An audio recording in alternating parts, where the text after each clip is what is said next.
My name's Willy. I'm going to show you how to play I'll Fly Away in what we've been going over the Dead Man's tuning, which is kind of like I found out is similar to a bagpipe, where you have your melody basically on the first string and the second string, and then you have these drone strings going on. The drone just, keeping up the chord behind the song. In this case it's split, so there's a D and an A as well as a D, so that gives you your drone, and sometimes that's sometimes those three are your drone, and the melody can be kind of hammered out on that first string or sometimes the second. In this song, I'll Fly Away, I'm going to play it one time just kind of the way that I like to play it, and then I can show you some ways to simplify it if you're a beginner. This starts off the way I play it by hammering from the second fret to the first fret on the bottom string, which in this case is a D. And I don't know if this tuning's exactly right because I just grabbed it after I got home from work, and I haven't checked it, but it sounds pretty close, so we'll just try to go with it. But I'll play for you what I've got so far.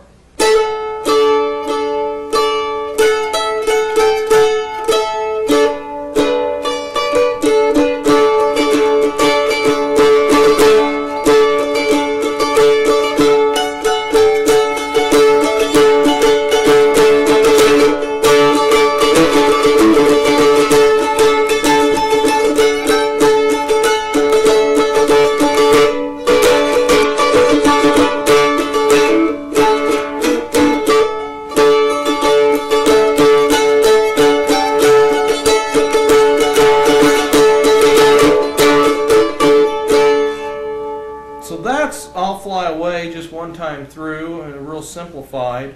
I start off on the second fret on this bottom string, or the top string, however you like to refer to it, and I hammer on, and it's a real typical bluegrass beginning to a song where you go, so hammer on and then hit it again and let go of it, and that gives you your first two notes of the song. This is what, if you wrote it out in sheet music, it would be a grace note. This is not really part of the note at all. It just kind of slides into it, kind of like how on a guitar you might or even a mandolin, you might slide up from a fret behind or bend up to a note. This is kind of the mandolin's way of accomplishing that, and it's a neat little thing. When you hammer down, you hit the string and then hammer down on it. Sometimes you might find, if you're a beginner, that it's hard on your fingers, and like I'm looking at my fingers right now, you probably can't see it. Well, maybe if I get a little closer.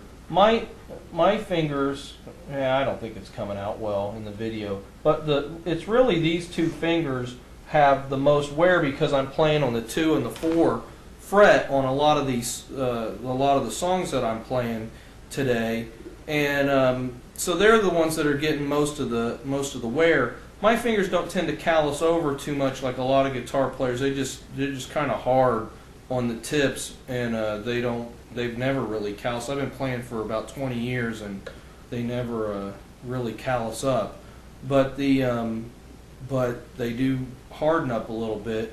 If you have a real hard time and your fingers are bothering you, I heard that a lot of the guys will soak their fingers in witch hazel, or if you're overseas, sometimes they call it surgeon spirits. But witch hazel kind of is an astringent, and it's supposed to harden up your fingers. I've heard that Eric Clapton even soaks his hands after concerts in witch hazel to harden up his fingers in between shows. And I've tried it before, and it actually seems to work pretty good for me too. I don't know if it actually tightens up the skin or what it does, but you might give it a shot if it really hurts to try this. The other thing you have to keep in mind is you have to build up enough muscle to where when you hit it, it's actually making a sound. Otherwise, it's and it just deadens it.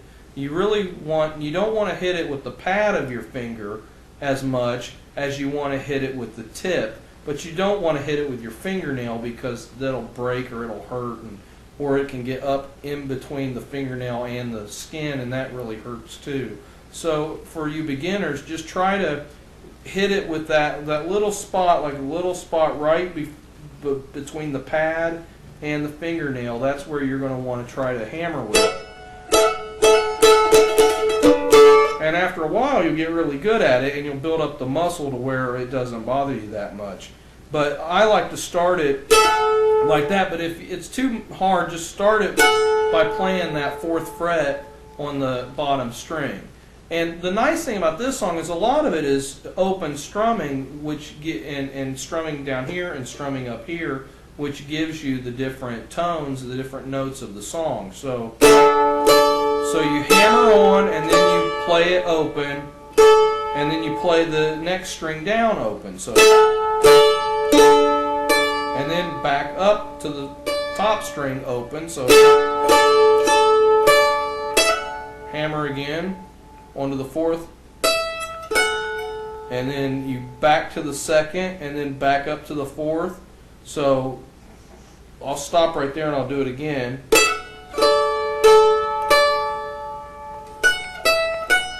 And then you slide up to the 5th, down to the 4th, to the 2nd, then open. Then you're on the 2nd string back, and you're hammering onto the 2nd string. And that's 2nd, open, 2nd, open. And then you basically repeat it.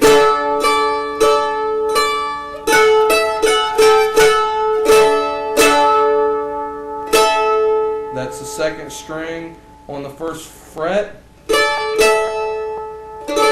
And so that's just basically back and forth between the open, 2nd string, open. I'm sorry if you can't see what I'm playing very well. I don't really know how to set up my camera too well with the equipment that I have to get a better, closer shot of what my hands are playing, which is why I'm calling out to you the strings that I'm playing. But feel free, you can back up and watch through the video again and hear what those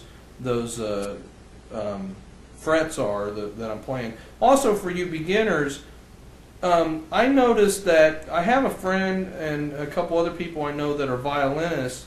They tend sometimes to play right up on the fret. So if you're a fiddle player switching over to mandolin, or you're brand new, you want to kind of keep, I find I get the best tone if I keep my finger right in between the 2 metal bars that are the frets.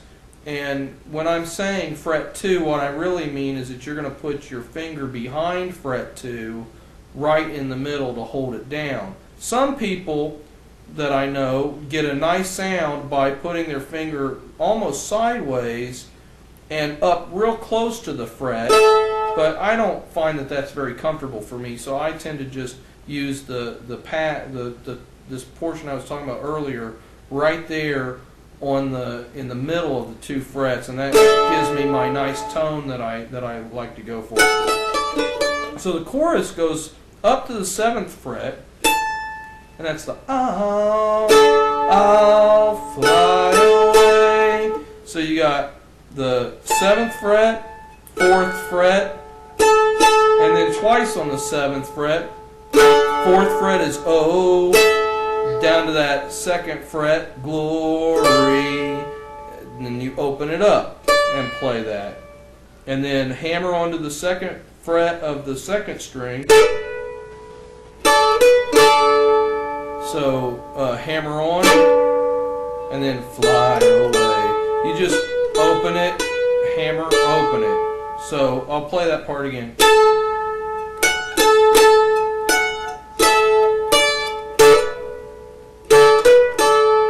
And then, you want to do that bass part,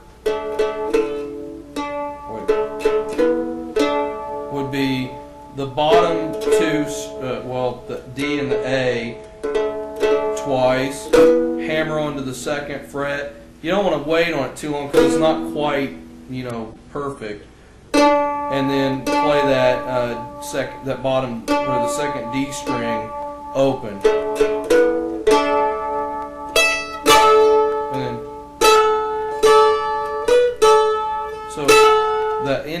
would be hammer onto the second, or onto the fourth, open. So when I, and the die is just the A string open. And then that's twice on the top D string, and back up to the fourth, open, fourth, fifth, fourth, second,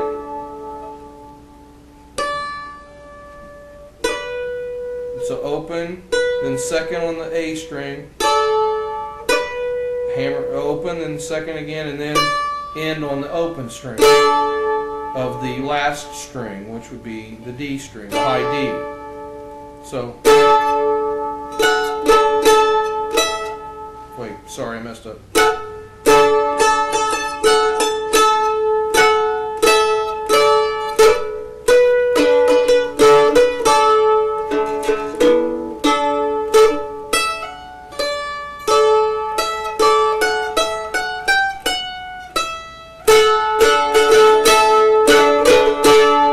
That little ending lick is something I like to play. You notice probably at the beginning I go, it's real easy. I start on the fourth, pull off to the second, pull off to the open, and then hammer on to the second fret of the A string, and then strum it. It's just a neat little ending thing that I think sounds kind of bluegrassy.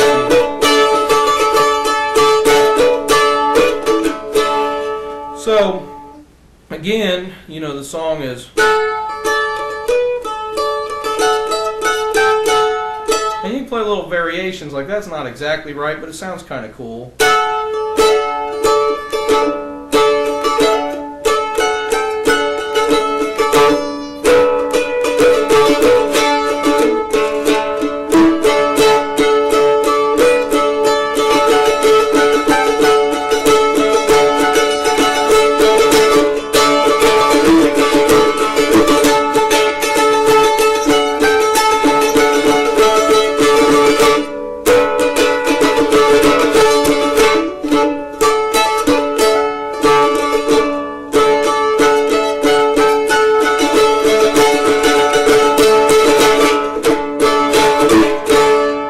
I hope there's something there that you can use when you play I'll Fly Away, and if you want to try it in that one. I find that some days I really like singing in this key. You're stuck in the key of D, and then other days when the weather's kind of crummy, I end up having a hard time. So that's the one drawback of this tuning, is you're always stuck in the key of D. So if you like to sing, or if you work with people who sing, sometimes it's a little bit tricky to get into a good key using this. But you know, if you're just playing around, it's a great key just to play lots of tunes on.